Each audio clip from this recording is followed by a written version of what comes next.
गेली अनेक वर्ष महाड MIDCमध्ये पावसाळा सुरू झाला की कंपनीतील रासायनिक सांडपाणी पावसाच्या पाण्याचा आधार घेत खुलेआम सोडले जाते।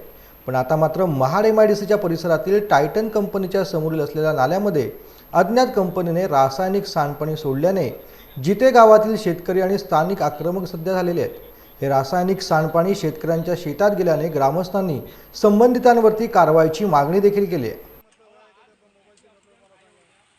हा त्रास आम्हाला आजच नाही आहे।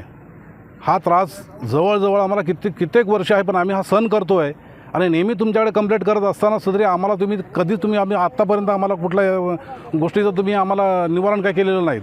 तरी मला असं वाटतं आहे आता 15-20 दिवसापूर्वी एक आमच्या मुस्लिम समाजाचा एक बैल आणि दुसरा आणखी एक असे 2-3 गुरंढोरं पण इथं मेलेले आहेत।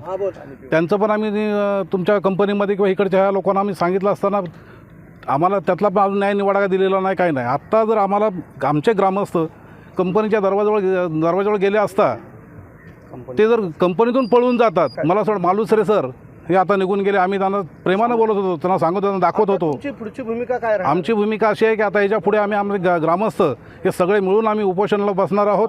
आज खऱ्या अर्थाने सांगायचं झालं तर आज अनेक वर्ष 2019 पाशी ह्या भांड चालू आहे आमचं।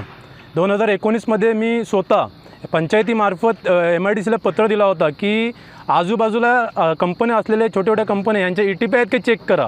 या संदर्भात पत्र दिल्यानंतर त्यांनी कुठलीही आम्हाला लेखीसुद्धा काही दिलं नाही आणि आश्वासनसुद्धा काही दिलं नाही MIDCने। त्याच्यानंतर वारंवार हा घटना घडत चाललेली आहे।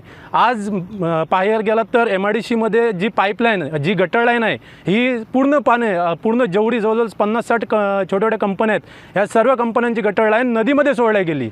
आज नदीची परिस्थिती पाहिली तर पूर्ण गदूल आणि पूर्ण मासे तर मरूनच गेलेत। येणाऱ्या कालामध्ये आमची पिण्याची पाण्याची टाकी जवळजवळ 15 ते 20 मीटरमध्ये आहे। ह्या पाण्याच्या टाकीमध्ये ते पाणी 100% शिरपत असेल। त्याच्यानंतर आमचा गणपती घाट, आमचा जिते असो, आमचा शेलटोली असो, आमचा खैरे असो, येणाऱ्या गणपती कालामध्ये गणपती विसर्जन करता ह्या नदीमध्ये येतात। आज वारंवार आम्ही MIDCमध्ये तक्रार करत आहोत की येणारा पाणी हा तुम्ही ताबडतोब रोका। हा जर तुमच्यानं जर रोकत नसेल किंवा तुमचा कुठे साठवलोटा असेल तर ते आम्हाला सांगा।